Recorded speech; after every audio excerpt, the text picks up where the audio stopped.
Heard this one before, but it's hot out there and humid as well. Let's go to the Backyard Weather Center with Zach.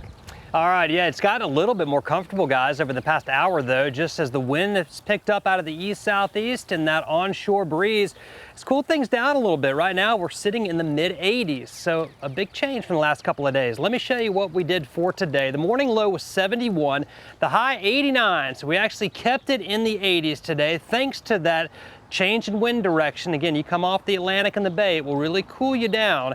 And looking at our current temperature, right now it's 85 degrees, a southeast wind at 8 miles per hour. It's still humid though. Can't do much about that. When the wind's coming across the water in relatively warm waters, we're going to continue to have that humidity around. The dew point's 71, so it actually does feel like it is 90 out here. All right, here's a look at other temperatures. A mix of 80s and low 90s. It's still 91 out in Tappahannock, but only about 80 in Emporia and South Hill, and just 72 in Danville. That's because of a lot more rainfall down that way. Here's a look at your weather headlines. Tracking a coastal low, the main impact of that is going to be east of the Richmond area, and then a hot and humid weekend on the way with scattered thunderstorms Saturday. I do think that we'll have a mostly dry Sunday. And then the front potential next week, talked about it yesterday. That potential looks like it's fading and fading quickly, so it looks like high heat might be in the cards for next week. All right, let's check the view right now through our Sky Tracker Diamond Cam.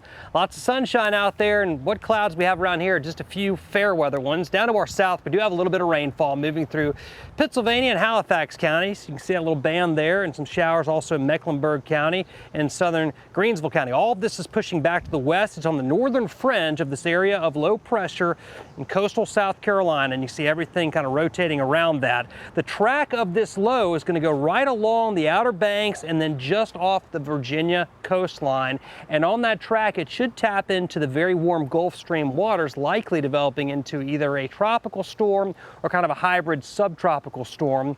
In either case, it'd be named, and the next name is Faye.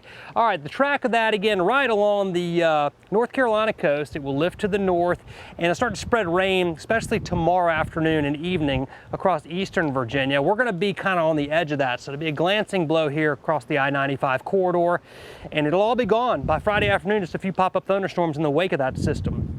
Lows tonight will be in the upper 60s and low 70s, and highs tomorrow once again will likely stay in the upper 80s around here, low to mid 80s to our east, and a few 90s possible back to the north and west. Here's your forecast for tomorrow. 20% chance for a shower in the morning, and that increases to 30% as we get into the afternoon and evening. That east-northeast wind at 5 to 15 will keep those temperatures in the 80s around here, but that'll all change by Friday and especially the weekend, where we're looking at temperatures back up into the mid-90s, and unfortunately, I just think our hope for that cold front diminishing rapidly, so we're going to stay in the 90s and mid-90s through much of next week.